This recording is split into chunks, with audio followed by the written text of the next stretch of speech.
بسم اللہ الرحمن الرحیم۔ معزز ناظرین، حضرت زید بن ثابت رضی اللہ تعالیٰ عنہ کہتے ہیں کہ نبی کریم صلی اللہ علیہ وآلہ وسلم اپنے خچر پر بنی نجار کے ایک باغ میں تھے۔ ہم بھی آپ صلی اللہ علیہ وآلہ وسلم کے ساتھ تھے۔ اچانک خچر بدک گیا، قریب تھا کہ آپ صلی اللہ علیہ وآلہ وسلم کو گرا دیتا۔ 6، 5 یا 4 قبریں تھی۔ آپ صلی اللہ علیہ وآلہ وسلم نے فرمایا، ان کے گھر والوں کو کون جانتا ہے؟ ایک آدمی نے کہا، میں۔ آپ صلی اللہ علیہ وآلہ وسلم نے فرمایا کہ لوگ کب فوت ہوئے؟ اس نے کہا، زمانہ شرک میں۔ آپ صلی اللہ علیہ وآلہ وسلم نے فرمایا، یہ امت اپنی قبروں میں آزمائی جائے گی۔ اگر مجھے اس بات کا خدشہ نہ ہوتا کہ تم اپنے مردے دفن نہ کرو گے تو میں اللہ تعالیٰ سے دعا کرتا کہ تمہیں بھی وہ عذاب قبر سنائے جو میں سن رہا ہوں۔ حضرت زید رضی اللہ تعالیٰ عنہ نے کہا، پھر آپ صلی اللہ علیہ وآلہ وسلم ہماری طرف متوجہ ہو گئے اور کہنے لگے،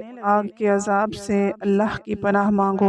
صحابہ کرام رضوان اللہ علیہم اجمعین کہنے لگے، ہم آگ کے عذاب سے اللہ کی پناہ میں آتے ہیں۔ آپ صلی اللہ علیہ وآلہ وسلم نے فرمایا، قبر کے عذاب سے اللہ کی پناہ مانگو۔ صحابہ کرام رضوان اللہ علیہم اجمعین نے کہا، ہم قبر کے عذاب سے اللہ کی پناہ میں آتے ہیں۔ آپ صلی اللہ علیہ وآلہ وسلم نے فرمایا، ظاہری اور باطنی فتنوں سے اللہ کی پناہ مانگو۔ صحابہ کرام رضوان اللہ علیہم اجمعین نے کہا، ہم ظاہری اور باطنی فتنوں سے اللہ کی پناہ میں آتے ہیں۔ آپ صلی اللہ علیہ وآلہ وسلم نے فرمایا، دجال کے فتنے سے اللہ کی پناہ مانگو۔ صحابہ کرام رضوان اللہ علیہم اجمعین نے کہا، ہم دجال کے فتنے سے اللہ کی پناہ میں آتے ہیں۔ حضرت ابو سعید خدری رضی اللہ تعالیٰ عنہ کہتے ہیں کہ میں نبی کریم صلی اللہ علیہ وآلہ وسلم کے پاس آیا۔ آپ صلی اللہ علیہ وآلہ وسلم بخار میں تپ رہے تھے۔ میں نے اپنا ہاتھ آپ صلی اللہ علیہ وآلہ وسلم پر رکھا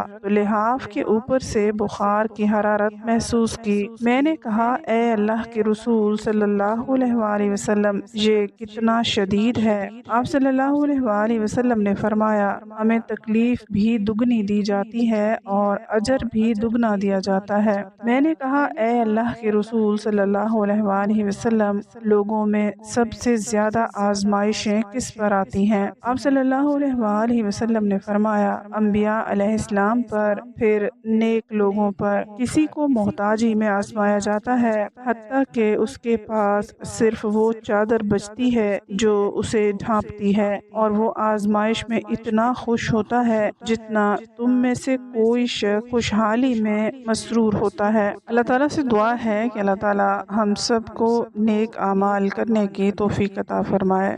آمین۔